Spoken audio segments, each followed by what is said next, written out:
بسم اللہ الرحمن الرحیم۔ السلام علیکم ورحمۃ اللہ۔ آپ دیکھ رہے ہیں UAE اردو نیوز اور میں ہوں ستار لغاری۔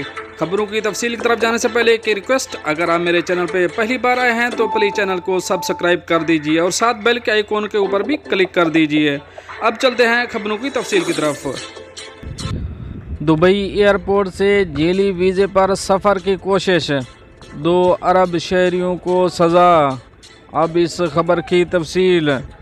متحدہ عرب امارات میں دبئی کی عدالت نے جعلی ویزے پر امریکہ اور بیلجیم سفر کی کوشش کرنے والے 2 عرب شہریوں قید اور بے دخلی کی سزا سنا دی۔ الامارات الیوم کے مطابق دبئی ایئرپورٹ پر ایک افسر نے شک پر ایک عرب شہری کے پاسپورٹ کو چیک کیا تو پتہ چلا کہ وہ جعلی ویزے پر امریکہ جانے کی کوشش کر رہا تھا۔ عرب شہری کا کیس متعلقہ ادارے کے حوالے کر دیا گیا۔ پبلک پراسیکیوشن نے کیس خصوصی کورٹ بھیج دیا۔ عدالت نے الزام ثابت ہونے پر عرب شہری کو اسٹے آرڈر کے ساتھ قید کی سزا دی، تاہم اسے دبئی سے بے دخلی کا حکم بھی دیا گیا۔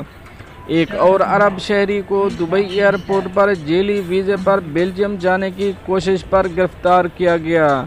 تحقیقات سے پتہ چلا اس نے 3000 یورو میں جعلی ویزا حاصل کیا تھا۔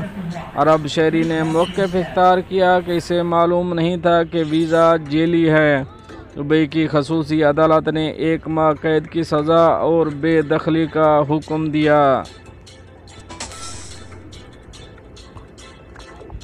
اب چلیں گے اپنی نیکسٹ اپڈیٹ کی طرف۔ پاکستان اور UAE کے درمیان جلد فری ٹریڈ معاہدے کا امکان۔ اب اس خبر کی تفصیل۔ سرکاری میڈیا کے مطابق وفاقی وزیر تجارت، صنعت و پیداوار ڈاکٹر گوہر اعجاز نے توقع ظاہر کی ہے کہ ستمبر کے آخری ہفتے میں متحدہ عرب امارات کے وفد کے دورے کے دوران آزاد تجارتی معاہدے FTA پر دستخط ہوں گے۔ ان کا کہنا ہے کہ پاکستان اور متحدہ عرب امارات کے درمیان FTA کو حتمی شکل دینے کے لیے ستمبر کے آخر میں اماراتی وفد کے دورے کا منصوبہ بنایا گیا ہے۔ یہ دورہ تجارت، سرمایہ کاری اور معیشت کے حوالے سے انتہائی اہمیت کا حامل ہے۔ بتایا گیا ہے کہ متحدہ عرب امارات چین اور امریکہ کے بعد پاکستان کا تیسرا بڑا تجارتی شراکت دار ہے۔ اسے پاکستان سے جغرافیائی قربت کی وجہ سے ایک مثالی برآمدی مقام کے طور پر بھی دیکھا جاتا ہے، جس سے نقل و حمل اور مال و برداری کے اخراجات کم ہوتے ہیں۔